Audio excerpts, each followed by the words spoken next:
ஒன்று சேரும்போது ஒருத்தருடைய நாமத்தை நாங்கள் சேருகிறோம். அவர்தான் இயேசு, அவர்தான் இயேசு. ஆண்டவரே சப்பா, இயேசு வந்த போதே சப்பா, ஆண்டவரே ஏவி கூட்டம் இந்த பிசாசுகள் அப்படியே மலை மேலிருந்து கீழே விழுந்தது. ஆண்டவரே சப்பா, ஒருத்தர் எங்க முன்னாடி இருக்கிறாரு, ஒரே ஒருவர் எங்க முன்னாடி இருக்கிறாரு. அவர்தான் எங்க இயேசு, அவர்தான் எங்க இயேசு, அவர்தான் எங்க இயேசு, அவர்தான் எங்க இயேசு. ஆண்டவரே சப்பா, நீங்க எங்க முன்னாடி இருக்கும் போது இந்த உலகத்தில் இருக்கிற இந்த சேனைகள் அழிந்து போகும், இந்த பிசாசுகள் மாண்டு போகும். ஆண்டவரே சாப்பா, ஆண்டவரை தேவன் நீரே அதிசயமானவர், ஆறுதல் தருகிற தேவன். ஆண்டவரே சாப்பா, ஆண்டவரே சர்வ வல்லவர். ஆண்டவரே சாப்பா, சமாதானம் தருகிற தேவன். ஆண்டவரே சாப்பா, நீரே சமாதானம் தருகிற தேவன். ஆண்டவரே சாப்பா, நீர் எங்க குடும்பத்துக்கு முன்பாக இருக்கிறீங்க, எங்க வாழ்க்கைக்கு முன்பாக இருக்கிறீங்க, எங்க போக்கிய வருத்திங்க கொடுக்கிறீங்க.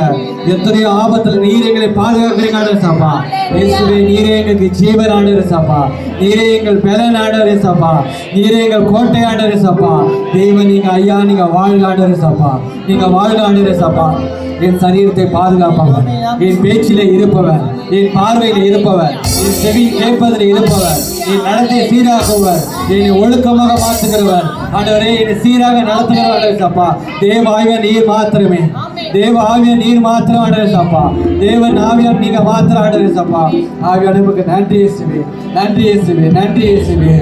ஒன்று சேர்ந்து நாம் துதிப்போம், சாத்தானை மிதிப்போம், தேசத்தை சுதந்தரிப்போம். ஒன்று சேர்ந்து நாம் துதிப்போம், சாத்தானை மிதிப்போம், தேசத்தை சுதந்தரிப்போம். அதிசயமானவர் ஆறுதல் தருகிறார், அதிசயமானவர் ஆறுதல் தருகிறார். சர்வ வல்லவர், அவர் சர்வ வல்லவர், சமாதானம் தருகிறார், இது சமாதானம் தருகிறார். ஒரு செய்தி நாம் துதிப்போம், சாத்தானை மிதிப்போம், தேசத்தை சுதந்தரிப்போம். ஒரு செய்தி நாம் துதிப்போம், சாத்தானை மிதிப்போம், தேசத்தை சுதந்தரிப்போம். ஒரு செய்தி நாம் துதிப்போம், சாத்தானை மிதிப்போம், தேசத்தை சுதந்தரிப்போம். ஹல்லேலூயா, ஹல்லேலூயா. எல்லாம் உற்சாகமாக, எல்லாம் உற்சாகமாக இயேசுவாலே, கர்த்தராகிய மெய்யான இயேசுவாலே, அவர் நாமத்தினால நான் அநேக நேரம் ஜெபித்திருக்கிறேன். அவர் வசனத்தில் இந்த திருச்சபையில் கேட்டிருக்கிறேன், இந்த சபையில் நான் ஜெபித்திருக்கிறேன்.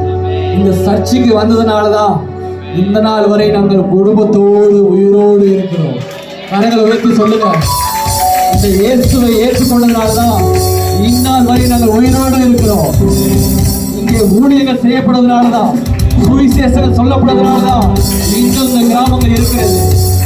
மரிக்கிற குடும்பங்கள் உயிரிழக்கிறது, மரண சிறுவையில நபர்கள் விடுதலை அடைகிறார்கள், விசுவாசால் மறிக்கப்பட்ட போல பிள்ளைகளை விடுதலை அடைகிறார்கள். ஏனென்றால் இங்கே இயேசு ஜீவனோடு இருக்கிறார்.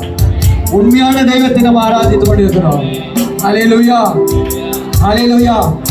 இதோ தகப்பனே, என் கரத்தை பாருங்க. ஆண்டவரே சாப்பா, ஒருபோது நான் அல்ல, நான் செய்கிற ஜபம் அல்ல, நான் வேண்டுகிற தெய்வம் நீர் மாத்திரமே சாப்பா. உன் நாமத்தினால் இயேசுவே வாங்க என்றால் நீங்க வருகிறீங்க. உன் நாமத்தால் இந்த பிசாசு ஓடு என்றால் ஓடுகிறது. இதோ என் குடும்பத்திலானே கஷ்டம் இருக்கு, கண்ணீர் இருக்கு, கவலை இருக்கு நான் சொல்லும் பொழுது தேவனாய் கர்த்த நீர் அந்த ஜபத்தை கேட்டு நீர் விடுதலை தருகிறீரே, அந்த கிருபைக்காக நன்றியான சாப்பா. என் இருதயம் உண்மை நம்புகிறது, என் கண்ணீர் உண்மை பார்க்கிறது. ஆண்டவரே, என் சரீரம் உண்மையை நம்புகிறது. ஆண்டவரே சாப்பா, அதனாலே நான் ஜீவனோடு இருக்கிறேன். ஆண்டவரே சாப்பா, நான் ஜீவனோடு இருக்கிறேன். ஆண்டவரே சாப்பா, இயேசு ஒருவர் மாத்திரமே உண்மையான தெய்வம் என்று என் இதயத்திலிருந்து நான் விசுவாசித்து நான் இந்த சபையில் நின்று சொல்லுகிறேன். ஆண்டவரே சாப்பா, நாமத்தினாலே எங்க ஆசீர்வாதம் நடக்கட்டும், விடுதலை நடக்கட்டும். நல்ல பிதாவே, நல்லமையிலே ராஜா மகிழ்ச்சியாய் இருக்கிறார், உம்முடைய ரட்சிப்பிலே எவ்வளவாய் களி கூறுகிறார்.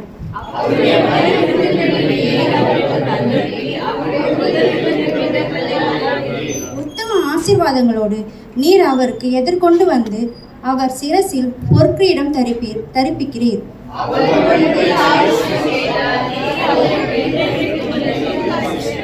உமது ரட்சிப்பினால் அவர் மகிமை பெரிதாய் இருக்கிறது.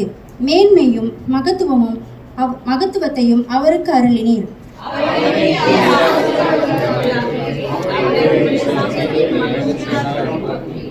ராஜா கர்த்தர் மேல் நம்பிக்கையாயிருக்கிறார். உன்னதமானவருடைய தயவினால் அசைக்கப்படாதிருப்பார்.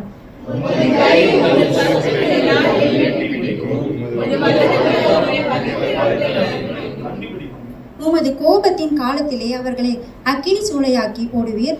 கர்த்தர் தமது கோபத்திலே அவர்களை அழிப்பார். அக்கினி அவர்களை பட்சிக்கும்.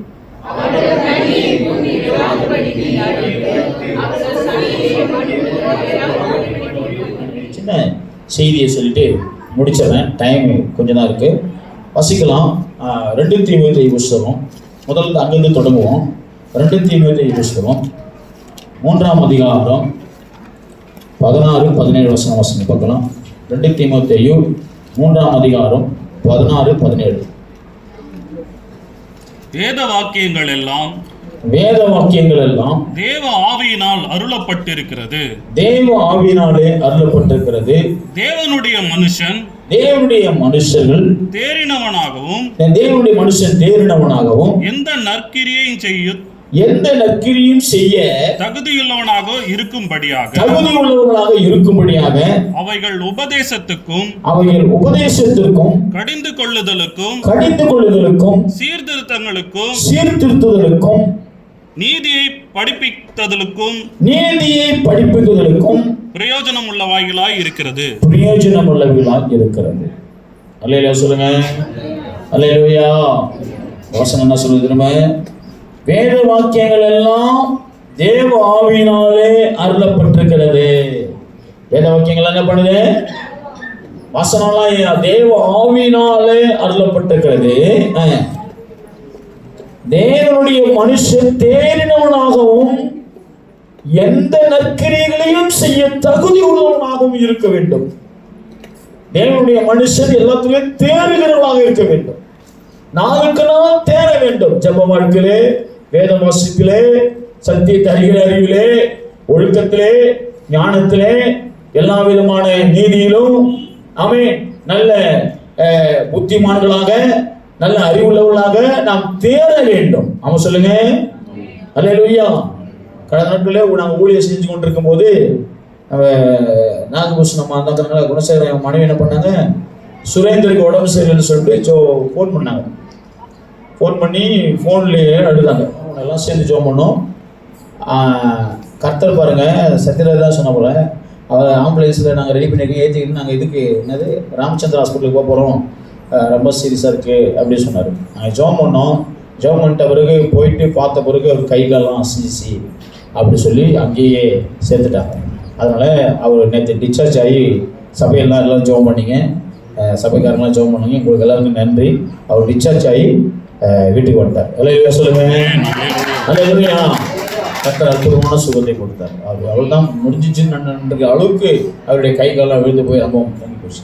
கர்த்தர் அற்புதமாக செய்தார். அற்புதமாக அவரை சுகத்தை கொடுத்தாரு. நான் ஒன்று சொன்னேன், என்ன ஆண்டவரே அவனுக்கு ஜீவனை கொடுங்க, ஆண்டவரே ஜீவனை கொடுங்க, ஆண்டவரை சொல்கிறோம். இன்னொன்று சொன்னேன், சபையில் நாங்கள் ஜெபிக்கிறோம், ஆண்டவரை எங்கள் ஜெபத்தை நீ கேட்கிறதுக்கு ஒரு அடையாளமாக இருக்கட்டும், ஆண்டவரே நாங்கள் ஊழியம் செய்கிறோம், கண்டிப்பாக நீ அங்கீகரிக்க இருப்பது அடையாளமாக இருக்கட்டும் சொல்லி ஜெபம் பண்ணும்போது கர்த்தர் அதை கேட்டு ஆண்டவர் சுகத்தை கொடுத்தார். டாக்டருங்க பார்த்தாங்க தான், ஆனால் ஜெபம் பண்ணதுனால தான் ஜீவன் வந்தது. சபைன்னா போன வாரம் சொன்னேன், சபையில ஜனங்களுடைய வாழ்க்கை அடையாளங்கள் மாறுகிறது. அவருடைய பின்னணி, அவருடைய குடும்பங்கள், அவருடைய வாழ்க்கை தரத்தை சபை மாற்றுகிறது. அவருடைய விசுவாசத்தை, அவருடைய குடும்ப பின்னணியிலிருந்து வந்த இதுக்கு முன்னாடி இருந்த காரியங்களை விட சபைக்கு வந்ததுனால, உங்க வாழ்க்கை ஆண்டவரை தேடுறதுனால, இயேசுவை ஏற்றுக்கொண்டதுனால உங்க வாழ்க்கையில எவ்வளவு பெரிய மாற்றம் உண்டாயிருக்கிறது என்பதுதான் சபையினுடைய கிரியைகள். இல்லையா? அதனால சபையில ஜெபம் பண்ணுவது, சத்தியத்தை கேட்பது, கர்த்தரை ஆராதிப்பது அவசியம். அது உங்களுடைய வாழ்க்கையின் அடையாளத்தை மாற்றிவிடும். ஆமா சொல்லுங்க. அல்லேலூயா. உங்க பொருளாதாரத்தை மாற்றிடும். உங்களுடைய வாழ்க்கையினுடைய செல்வத்தை நீங்க ரொம்ப ஏழையா இருந்தீங்கன்னா, தரித்திரமா இருந்தீங்கன்னா, தோல்வியில் இருந்தீங்கன்னா, நம்பிக்கையற்றவர்களா இருந்தீங்கன்னா, அவிசுவாசத்தில் இருந்தீங்கன்னா, உங்க வாழ்க்கையை நம்பிக்கைக்குரியவர்களாக இந்த சபை மாற்றிவிடும். அல்லேலூயா. இங்க உபதேசிக்கிற உபதேசங்கள் உங்கள் வாழ்க்கையை கட்டமைக்கும், உங்கள் வாழ்க்கையை கட்டி எழுப்பும், உங்களுக்கு ஒரு பெரிய நம்பிக்கையை தரும், உங்களுக்கு பெரிய விசுவாசம் தரும், உங்க எதிர்காலத்தை குறித்த ஒரு பெரிய நம்பிக்கை உங்களுக்கு இருக்கும். எங்களை ஆண்டவர் நன்றாக வாழ வைப்பார், எங்களை நன்றாக ஆசீர்வதிப்பார் என்ற ஒரு நம்பிக்கையை கொடுக்கிற இடம்தான் திருச்சபை. அதை அசட்டை பண்ணக்கூடாது, பயபக்தியா வரணும், சரியான நேரத்தில் வந்தோம். அதை ரொம்ப பயபக்தியோடு நம்ம தொழுதுக்குள்ள வந்து கர்த்தரை ஆராதிக்கும் போது அது உங்க வாழ்க்கைக்கு மிக பிரயோஜனமா இருக்கும். ஆமா சொல்லுங்க, அல்லேலூயா.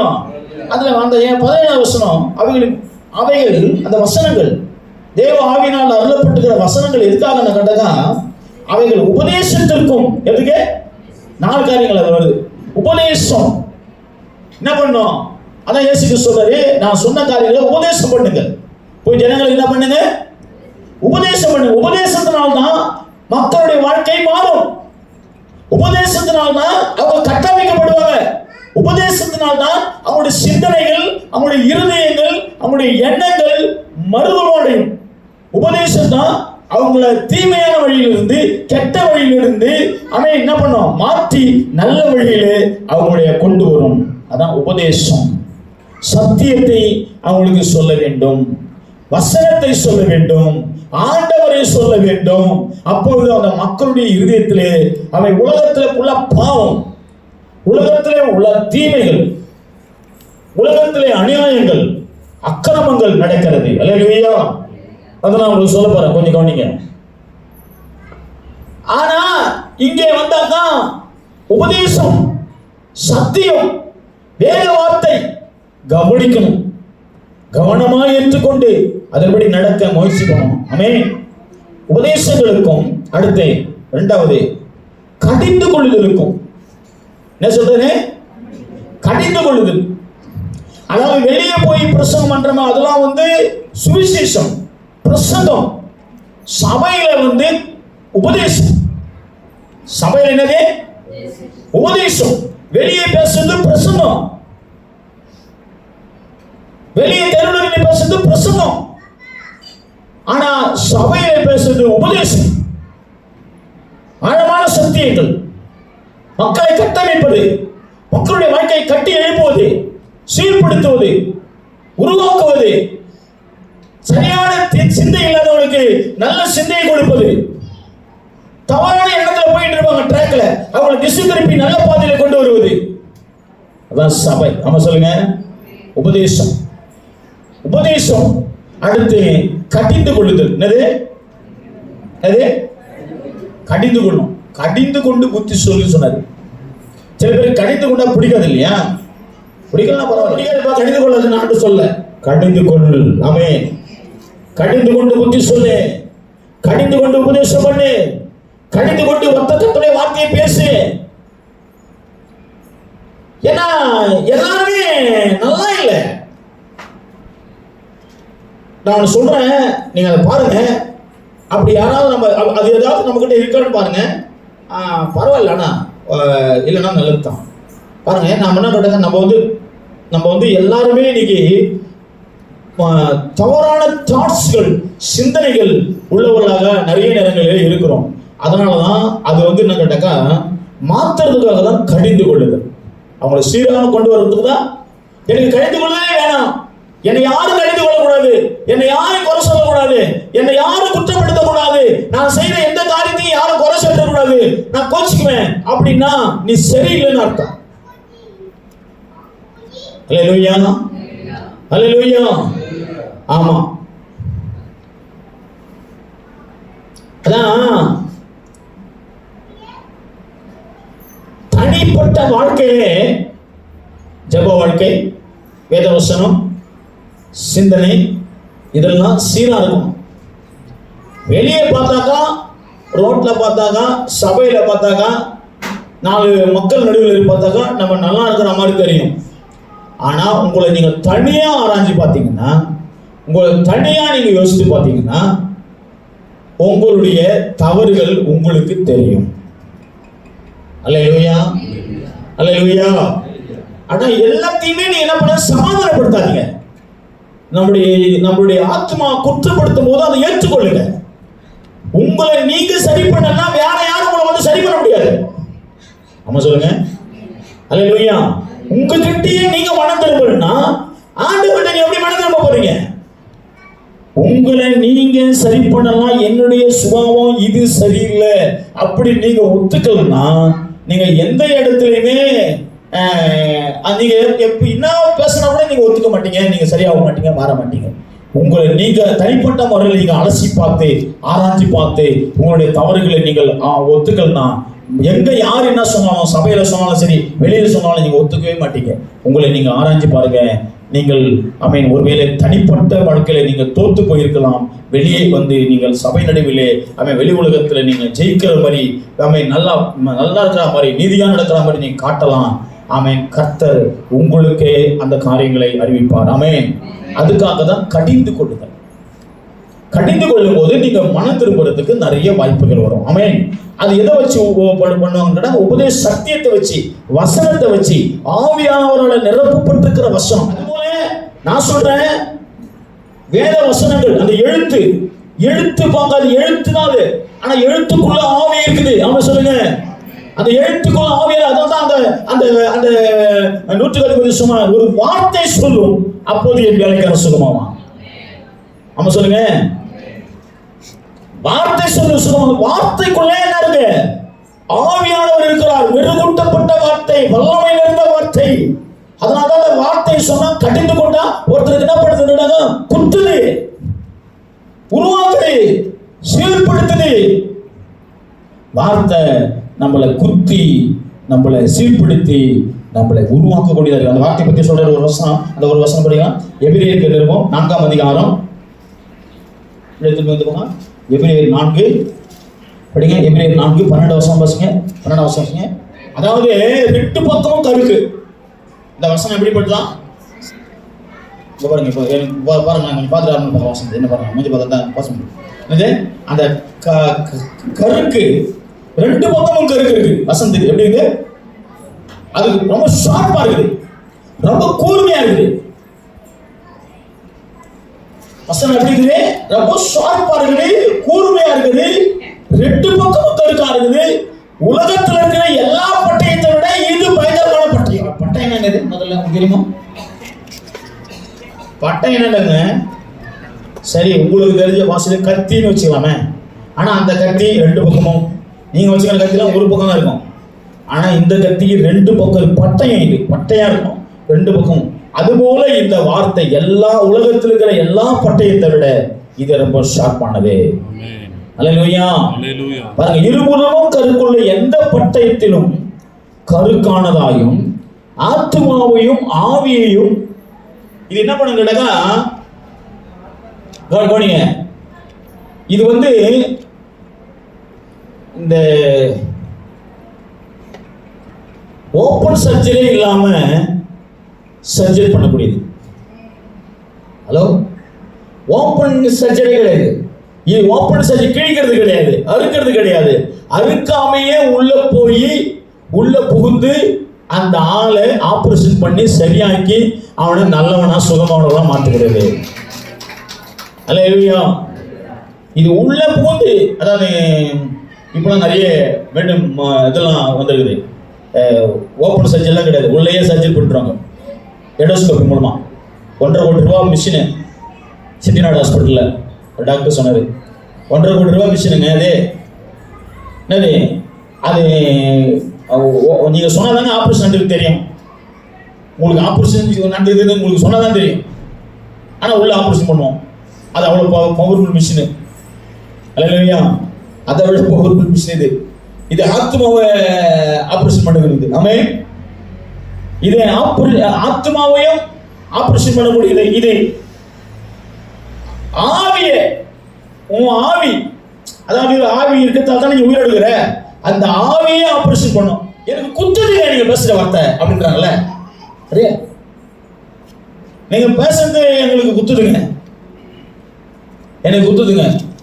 பாவம் இல்லாம நான் இல்லைங்க, பாவம் என்னோட இருக்குதுங்க. நான் உண்மையே பாவிதாங்க, நான் தப்பு தாங்க பண்றேன், நான் உண்மையா இல்லைங்க, நேர்மையா இல்லைங்க, நீதியா இல்லைங்க, உண்மைதாங்க, என்கிட்ட நிறைய தவறு இருக்குங்க அப்படின்னு நீங்க ஒத்துக்கிற வரைக்கும் அது குத்திக்கிட்டே இருக்கும். ஆண்டவரே நான் உண்மையான பாவி தான் ஆண்டவரே, நான் சரியா இல்லை, உண்மையா இல்லை, நீதியா இல்லை, சுயநலமா இருக்கிறேன், பொதுநலமா இல்லை, உண்மையான கடமையை நான் செய்யல அப்படின்னு சொல்ற அளவுக்கு உங்களை அது உருவ குத்தம், உங்களை சரி பண்ற வரைக்கும் குத்திக்கிட்டே இருக்கும்.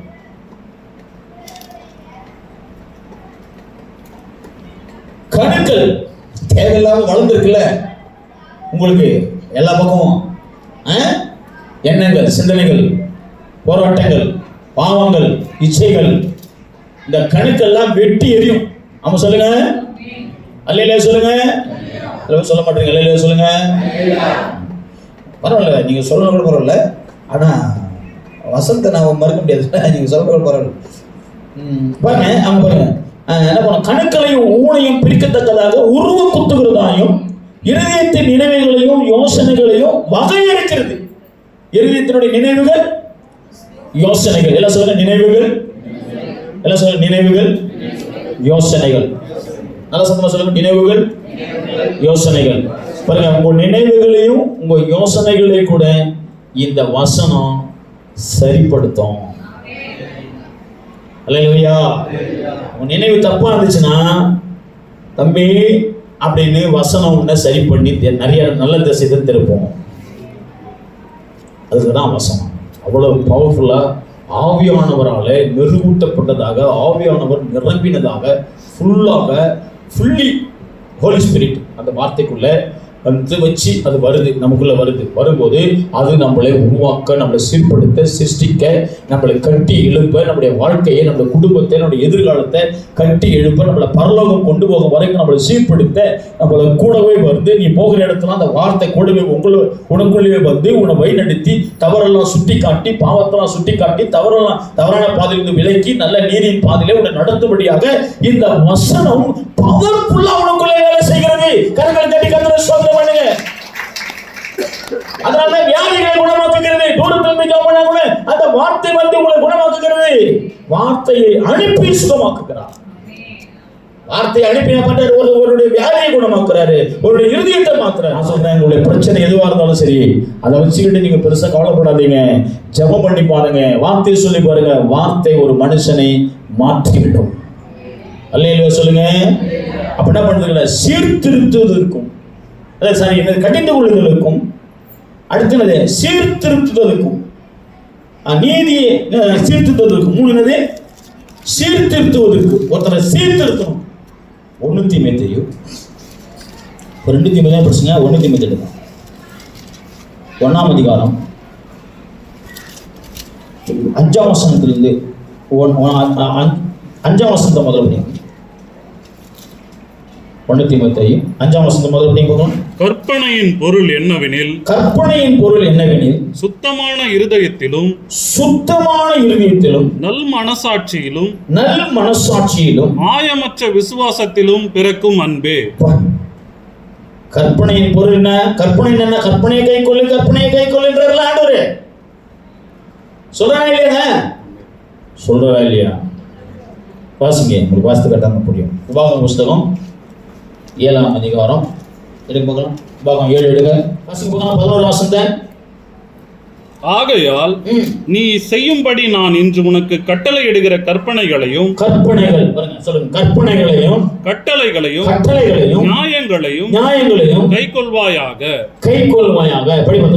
இந்த நியாயங்களை நீங்கள் கேட்டு கைக்கொண்டு அவைகளின்படி செய்வீர்களானால் அப்பொழுது உன் தேவனாகிய கர்த்தர் உன் பிதாக்களுக்கு ஆணையிட்டு கொடுத்த உடன்படிக்கையையும் கிருபையையும் உனக்காக காத்து உன்மேல் அன்பு வைத்து, பாருங்க நிறைய வசனம் இது. உன்மேல் அன்பு வைத்து உன்னை ஆசீர்வதித்து உனக்கு கொடுப்பேன் என்று உன் பிதாக்களுக்கு ஆணையிட்டு கொடுத்த தேசத்திலே உன்னை பெருக பண்ணி உன் கர்ப்பக்கனியும் உன் நிலத்தின் கனியும் கனிகளாகிய உன் தானியத்தையும் உன் எண்ணெயையும் மாடுகளின் பலனையும் ஆடுகளின் ஆட்டு மந்தைகளையும் ஆசீர்வதிப்பேன். சகல ஜனங்களை பார்க்கலாம், நீ ஆசீர்வதிக்கப்பட்டிருப்பாய். உங்களுக்குள்ள உங்கள் மிருக ஜீவன்களுக்குள்ளும் ஆணிலாகலும் பெண்ணிலாகலும் மரணம் இருப்பதில்லை. கர்த்தர் சகல நோய்களையும் உன்னை விட்டு விலக்குவார். அல்லேலூயா சொல்லுங்க. இது எதன் அடிப்படையில் சொல்றாரு? கற்பனை. சொல்லுங்க. கற்பனையின் பொருள் என்னவெனில் சுத்தமான இருதயத்திலும். சுத்தமான இருதயம். கற்பனை என்னங்க? கற்பனை நான் கேட்டுங்க. அதான் எங்களுக்கு சுத்தமான இருதயம். எல்லாம் சொல்லுங்க, சுத்தமான இருதயம். அப்படி படிப்பா. நல் மனசாட்சியிலும். நல் மனசாட்சி. மனசாட்சியில நல்லது, நல்ல மனசாட்சி. மனசாட்சி பத்தி பேச நிறைய, சரியா? இதே தீமத்துல கூட நிறைய இருக்கு, படிக்கிறேன். நல் மனசாட்சியிலும் மாயமற்ற விசுவாசத்திலும். மாயமற்ற விசுவாசம். இந்த நல் மனசாட்சின்றதை அங்க பயன்படுத்துறாரு. 19ஆம் வசனத்தை கூட பயன்படுத்துறாரு பாருங்க.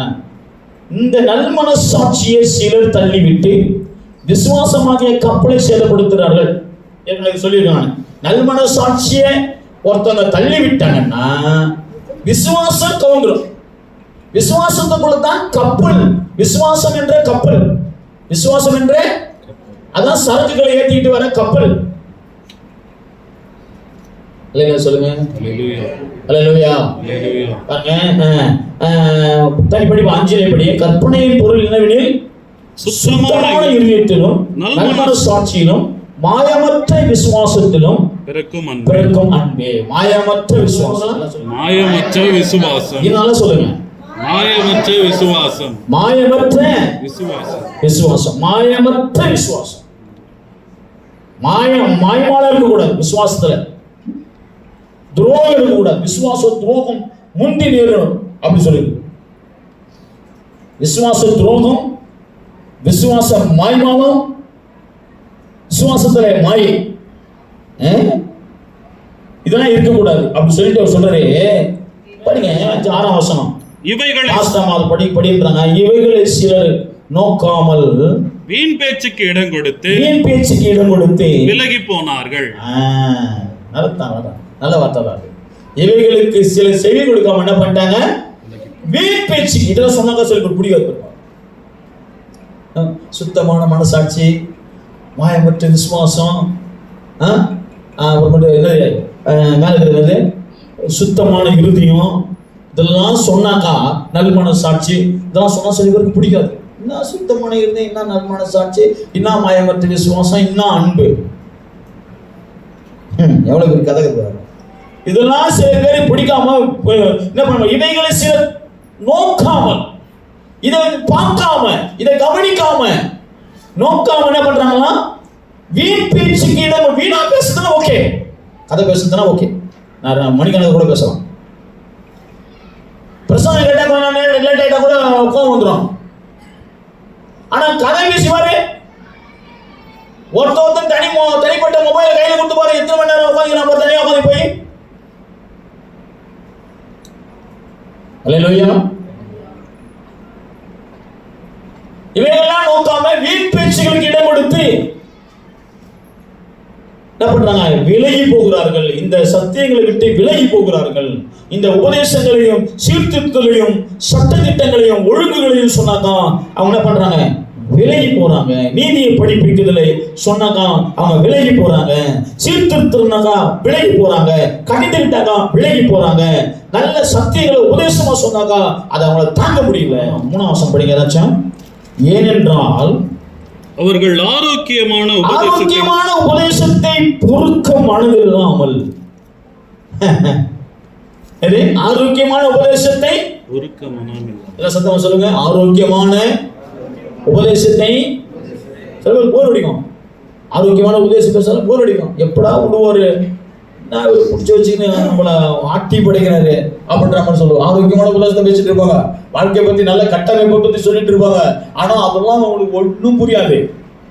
சிலர் ஆரோக்கியமான உபதேசத்தை பொறுக்க மனதில்லாமல் செவித்திறன உள்ளவர்களாகி, செவித்திறன் என்னதுமா?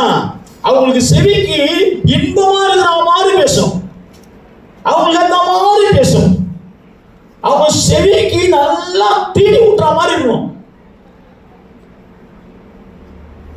நல்லா அவங்க இன்ட்ரெஸ்டா கேட்கிற அளவுக்கு அவங்களுக்கு உலகம் ஃபுல்லா இருக்கும். செவித்திறனுக்குள்ளவர்களாகி தங்கள் சுய இச்சைகளுக்கு ஏற்ற போதகர்களை தங்களுக்கு திரளாய் சேர்த்துக் கொள்கிறார்கள். என்ன பண்ணாங்களாம்? அவங்க என்ன பண்ணாங்க? இந்த மாதிரி கடிந்து கொள்ற உபதேசம் சொன்னாங்க அவங்களுக்கு பிடிக்காம, அதனால என்ன பண்றாங்க? தங்களுக்கு ஏற்ற மாதிரி பேசணும். அரை மணி நேரம் தான் பேசணும். 10 மணினா 10 மணி கரெக்டா முடிச்சிடணும். அதில் ஒரு நிமிஷம் போனால் கூட உடனே மூப்பர்கள் என்னது பொருளாளர், செயலாளர், அடுத்த வாரம் எல்லாத்தையும் பார்த்துங்க.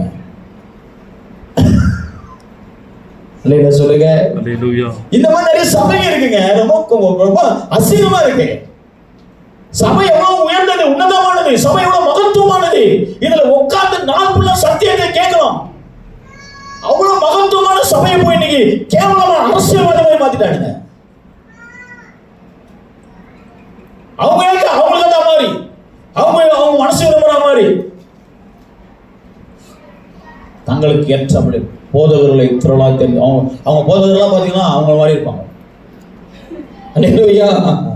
அவங்க போதகர்கள்லாம் பார்த்தீங்கன்னா அவங்கள மாதிரி இருப்பாங்க. அவங்களும் அதே மாதிரி ஆள் தான். உட்காந்து கதை பேசுறது, டீ குடிக்கிறது, ஆஃபீஸ் காலி பண்ணுறது, இதான் வேலை. நாளுக்குள்ள உட்காந்து கதை பேசுறது, வீடு வீட உட்காடுறது, தெரு சுற்றி நடக்கிறது, பைக் எடுத்துக்கின்னு யாருன்னா 100 ரூபா கொடுத்தாங்கன்னா பெட்ரோல் போட்டுன்னு அப்படி அப்படியே சுற்றின்னு வருது. அது மாத்திரம் இல்லை, இன்னைக்கு நிறைய இந்த மாதிரி இருப்பாங்க. ரொம்ப சூப்பர் சத்தியம். ஒருவன் நியாயப்பிரமாணத்தை நியாயப்படி அனுசரித்தால் நியாயப்பிரமாணம் நல்லதென்று அறிந்திருக்கிறோம். நியாயப்பிரமாணம் நல்லதென்று அறிந்திருக்கிறோம். அல்லேலூயா. நியாயப்பிரமாணத்தை நியாயப்படி அனுசரித்தால் நியாயப்பிரமாணம் நல்லதுதான். சில பேர் நியாயப்பிரமாணம் கெட்டதுன்றாங்கல்ல. நியாயப்பிரமாணம் கெட்டது கிடையாது. இஸ்ரவேல் மக்களுக்கு கொடுத்தாரு கர்த்தர். ஆமா சொல்லுங்க. ஆமா, நியாயப்பிரமாணம் கெட்டது கிடையாது. நியாயப்பிரமாணம் நம்மள நல்ல வழியில் நடத்துறதுக்காக தான் கொடுக்கப்பட்டது. நியாயப்பிரமாணம் எங்களுக்கு தெரிந்திருக்கிறபடி நியாயப்பிரமாணம் நீதிமானுக்கு கொடுக்கப்படாமல் அக்கிரமக்காரருக்கும் அடங்காதவர்களுக்கும் பக்தி இல்லாதவர்களுக்கும். நியாயப்பிரமாணம் யார் கொடுக்கப்படுதோ?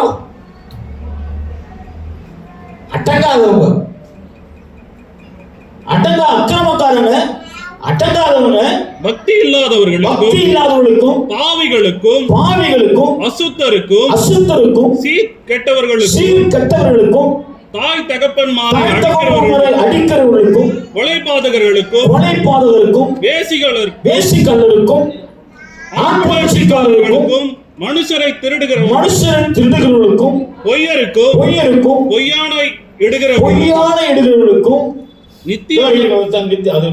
சொல்றேன். இப்படிப்பட்ட இது ஒண்ணு உலகம் எவ்வளவு லேட் ஆகும் பாருங்க.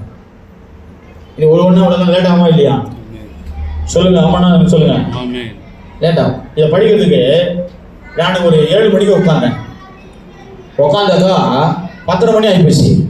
சொல்லி பாருங்க, இப்படிப்பட்ட மோசமானவர்களுக்கு தான் நியாயப்பிரமாணம் கொடுக்கப்பட்டது.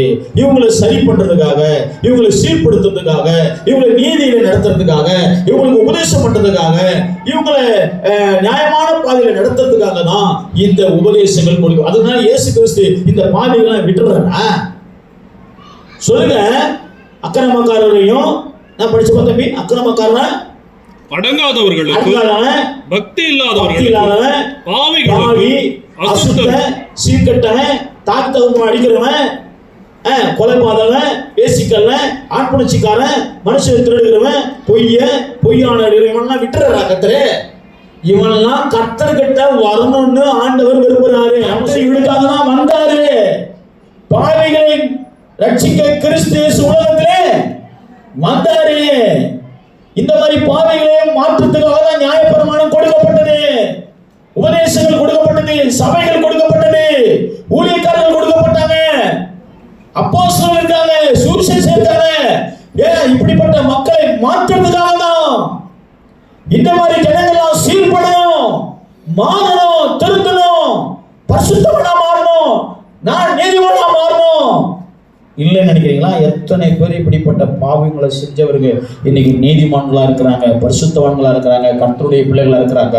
அவன் அடையாளங்களா இருக்கிறாங்க. அவங்க வாழ்க்கையே கர்த்தர் அடையாளத்தை, அவங்க வாழ்க்கை அடையாளத்தை கர்த்தர் மாற்றி இருக்கிறார். அல்லேலூயா. குடிகாரர்களாகவும், வெறியர்களாகவும், மோசமானவர்களாகவும், மனைவி அடிக்கிறவர்களாகவும், துன்புறுத்துவர்களாகவும், அவன் குடும்பத்தை சித்திரவதை பண்ணுவர்களாகவும் இருந்தவர்களை, தாய் தகப்பனை அடிக்கிறவர்களாக இருந்தவர்களை எல்லாம் கர்த்தர் மாற்றி இன்றைக்கு சமுதாயத்திலே நல்ல அந்தஸ்திலே, நல்ல உயர்ந்த இடத்திலே கர்த்தர் வைத்திருக்கிறார். ஆமென். அல்லேலூயா. இப்படிப்பட்டவங்களை மாத்துறதுக்காக தான் வேதம், அதுக்காக தான் சபை, அதுக்காக தான் பைபிள், அதுக்காக தான் பரிசுத்த ஆவியானவர், அதுக்காக தான் இயேசு கிறிஸ்துவின் ரத்தம் சிந்தி நம்மளுக்கு பரிகாரத்தை உண்டாக்குனாரு. ஆமென். இவங்கெல்லாம் பார்த்து ஒதுங்கி போகக்கூடாது. ஐயோ அவன் அக்கிரமக்காரன்பா, ஐயோ அவன் பாவிப்பா, ஐயோ அவன் மோசமானவன்பா அப்படின்னு அவங்களாம் பார்த்து ஒதுங்கி போகக்கூடாது. அவங்களுக்கு இயேசுவை சொல்லணும். அதுக்காக தான் இந்த வசனங்கள் எழுதப்பட்டிருக்குது. இப்படிப்பட்டவர்களுக்காகத்தான் நியாயப்பிரமாணம் கொடுக்கப்பட்டிருக்கிறது. இவங்களை மாற்றணும், இவங்களை திருத்தணும். ஆமாம் சொல்லுங்க, அல்லையா சொல்லுங்க. இவங்கெல்லாம் விட்டுலாமா? நரகத்துக்கு போட்டோமா? நரகத்தில் போடுறதுக்கு கட்டைக்கு போல இவங்களை குட்டி போட்டுடலாமா? சொல்லுங்க. நம்ம யாரெல்லாம் நரகத்துக்கு அனுப்பலாமா? பரலோகத்துக்கு கொண்டு வரலாமா? சொல்லுங்க. இவங்கெல்லாம் பரலோகத்துக்கு கொண்டு வரணும், விட்டுறக்கூடாது. அதுக்காக தான் நியாயப்பிரமாணத்தை கொடுத்து அவங்களை சரி பண்ணி, அவங்கள மாற்றி, அவங்கள சீர்திருத்தி, அவங்கள பரிசுத்த வாழ்க்கையை வாழ வச்சு, அவங்கள கர்த்தர்கிட்ட நடத்தி, அவங்கள பரலோகத்துக்கு கொண்டு போகணும் என்பது தான். இந்த உலகத்துல எல்லாம் பாவம் தான் இருக்கும். அவங்கள அதுல இருந்து அவங்க திருத்தி சொல்லி சொல்லி சொல்லி வந்து உட்காந்து தான் இருப்பாங்க. ஆமா, டைம் ஆகுது, பாஸ்டர் வர திங்கரை பண்றாரு, இந்த மாதிரி திட்டுறாரு அப்படி சொல்லுவாங்க. சொல்லி சொல்லிக்கோ. ஆனா உன்னை சொல்லி சொல்லி சொல்லி சொல்லி திருத்தி திருத்தி வார்த்தையை சொல்லி சொல்லி இருதயத்தை குத்தி குத்தி உன்னை சீராக்கி உன்னை பரலோகத்துக்கு கொண்டு போய் சேர்க்கணும்ப்பா. அல்லேலூயா. அதுக்காக தான் வேதம், அதுக்காக தான் சத்தியங்கள், அதுக்காக தான் பைபிள், அதுக்காக தான் நியாயப்பிரமாணம் கொடுக்கப்பட்டிருக்கிறது. தேவனுடைய மகிமையான சுவிசேஷத்தின்படி எனக்கு ஒப்புவிக்கப்பட்டிருக்கிற ஆரோக்கியமான உபதேசத்திற்கு எதிரடியாயிருக்கிற மற்ற எந்த செய்கைக்கும் விரோதமாக விதிக்கப்பட்டு பாருங்க. இந்த நித்தியானந்தமான மகிமையான இந்த சுவிசேஷத்தை நான் அறிவிக்கிறேன் இல்லையா, இதுக்கு எதிராக வருகிற எல்லாத்தையும் ஏத முடியலன்னு சொல்லிட்டு சொல்றாரு. எல்லாத்தையும் ஏத முடியறதுக்காக இதுக்கு எதிராக வருகிற மற்ற எல்லா விதமான தீமையான செயல்கள் உள்ளவர்களுக்கும் இது பொருந்தும். ஆமென், அல்லேலூயா. அடுத்து கடைசியாக பாருங்க, பவுல் சொல்லியவர் பாருங்க, 12 வருஷம்.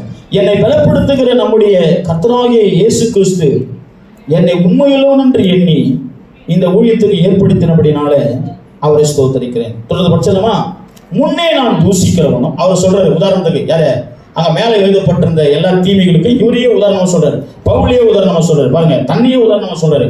முன்னே நான் தூசிக்கிறவனும் துன்பப்படுத்துகிறவனும் கொடுமை செய்கிறவனுமாய் இருந்தேன். அப்படி இருந்தும் நான் அறியாமல் அப்படி அவிசுவாசத்தினால அப்படி செய்தேன். அதே மூலமா மற்றவன் இருக்கிறான். நீ உலகத்துல என்ன மாதிரிதான் மற்றவன் இருக்கிறான். அவனை நான் மாறந்த மாதிரி அவனை மாற்ற முடியும், அவனையும் ஊழியக்காரனா மாற்ற முடியும், அவனையும் ஒரு பெரிய ஆளாக பிரகாசிக்கிறவனாக நிறுத்த முடியும். ஆமா சொல்லுங்க. அதுதான் உதாரணம் சொல்றாரு. நான் ரொம்ப அடிக்கிறவனா, துன்புறுத்துறவனா, ரொம்ப கொலைப்பாதவனா, ரொம்ப மோசமானவனா இருந்தேன், கொலையே செஞ்சேன், அதுக்கு ஆனால் இருந்தேன். ஆனால் நான் அப்படி அவிசுவாசத்தினால அப்படி செய்தேன் அப்படி செய்தபடினாலே இரக்கம் பெற்றேன். பாருங்க, அவர் எப்படி இரக்கம் பெற்றாரோ அது போல மற்றவனை இரக்கம் பெற முடியும் என்று சொல்கிறார். அவன் சொல்லுங்க, அல்ல அவன் மற்றவனை இரக்கம் பெற நான் இரக்கம் பெற்றேங்க. நானும் அக்கிரமக்காரனா இருந்தேங்க. நானும் என்ன பண்ண அடிக்கிறவனா இருந்தேங்க, துன்பத்துறவன் இருந்தேங்க. ஆனால் நான் மாற்றேங்க, என்னை கர்த்தர் சந்திச்சாருங்க. அப்படிப்பட்ட ஆட்களை, மேலே சொல்லப்பட்ட ஆட்களையும் கர்த்தர் சந்திக்கும் போது அவனை மாறுவான். மாற்றுவதற்கு தான் சபை, மாற்றுவதற்கு தான் ஊழியம், வாழ்க்கையை மாற்றுவதற்கு தான் சத்தியம், பைபிள் வசனம். ஆமா சொல்லுங்க, ஆமா சொல்லுங்க, எல்லாம் கைக்கு வைத்து சொல்லுங்க. ஆமே, அல்லேலூயா. அடுத்து பாருங்க, 2-3 வசனம் படிச்சு முடிச்சலாம். நம்முடைய கர்த்தரின் கிருபையை கிறிஸ்து இயேசுவின் உள்ள விசுவாசத்திலும் அன்போடு கூட என்னிடத்தில் பரிபூர்ணமாய் பெருகின்றேன். என்கிட்ட இப்ப பாருங்க, பயங்கரமா தேவ கிருபை அவன் பரிபூர்ணமா என்கிட்ட பெருகி இருக்கு. பாரு, நான் எவ்வளவு மோசமா இருந்தேன். ஸ்தேவானை கொலை செய்யறதுக்கு நானே உறுதுணையா இருந்தேன். ஆனா பாருங்க, என்னை கர்த்தர் மாத்திட்டே பாருங்க. அவன் அப்படிப்பட்ட நான் மாத்துவாரு. பாவிகளை ரட்சிக்க கிறிஸ்து உலகத்திலே வந்தார் என்கிற வார்த்தை உண்மையும் எல்லா அங்கீகரிப்புக்கும் பாத்திரமானது. அவைகளிலே பிரதான பாவி நானே. பயங்கரமா மேல சொல்லப்பட்ட எல்லா காலத்திலையும் மிக பெரிதான பாவி நானே. ஆனா என்னையே கர்த்தர் சந்திச்சாரு, என்னையே கர்த்தரை மாத்தினாரு, என்னையே கர்த்தர் ரட்சித்தாரு. உன்னை ரட்சிக்க மாட்டாரா? இப்படிப்பட்ட ஆட்கள் ரட்சிக்க மாட்டாரா என்று இந்த சுவிசேஷத்தை அவர் சொல்றாரு. ஆமே, இதைத்தான் நம்ம சொல்றோம் நம்ம ஊர்ல போய். ஆமா பாருங்க, நான் எவ்வளவு மோசமா இருந்தேன், எவ்வளவு குடிச்சுக்கிட்டு இருந்தேன், எவ்வளவு மனைவி அடிச்சுக்கிட்டு இருந்தேன், எவ்வளவு குடும்பத்தில் அடங்காதவனா இருந்தேன், எவ்வளவு பெற்றோர்கள் அடிக்கிறவனா இருந்தேன், எவ்வளவு நல்லவனா வாழல, நான் இப்படி இருந்தேன். நான் பாருங்க, என்ன கர்த்தரை மாத்திட்டாரு, உங்களை கர்த்தரை மாத்துவாருன்னு சொல்றதுதான் சுவிசேஷம். எல்லாம் கைகளை ஓய்ந்து சொல்லுங்க. ஆமே, அல்லேலூயா. அப்படி இருந்தும் பாருங்க, அப்படி இருந்தும் நித்திய ஜீவனை அடையும்படிக்கு இனிமேல் இயேசு கிறிஸ்துவிடத்திலே விசுவாசமா இருப்பவர்களுக்கு சிஷ்டாந்தம் உண்டாகும் பொருட்டு பிரதான பாவியாகிய என்னிடத்திலே அவர் எல்லா நீடிய பொறுமையும் காண்பிக்கும்படிக்கு இரக்கம் பெற்றேன். இவருக்கே எனக்கே இப்படி செஞ்சேன்னா மற்றவனுக்கு செய்வாரு அப்படி சொல்லிட்டு கடைசியா வசந்த நித்தியமும் அழிவில்லாமையும் அதர்சனமுள்ள ராஜனமாக தாம் ஒருவரே ஜீவனுள்ள தேவனமாய் இருக்கிறவருக்கு கனமும் மகிமையும் சதா காலங்களிலும் உண்டாயிருப்பதாக. அல்லேலூயா. வேண்டியிருக்கிறோம்.